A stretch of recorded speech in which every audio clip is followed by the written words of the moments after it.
Hello बच्चों, आज हम पढ़ेंगे 3 अक्षर से बनी कविता। 3 शब्दों को मिलाकर बनी कविता को पढ़ना और लिखना सीखेंगे। बिना मात्रा वाली 3 अक्षर वाले कविता को पढ़ना लिखना सीखेंगे। चलो शुरू करते हैं।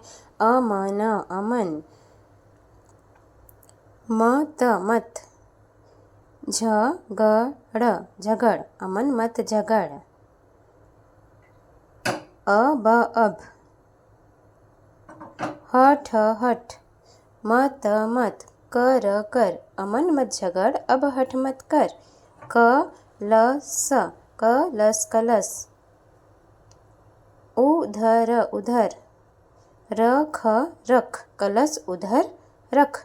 छत छत, पर पर, मत मत, चढ़ चढ़, कलश उधर रखत छत पर मत चढ़।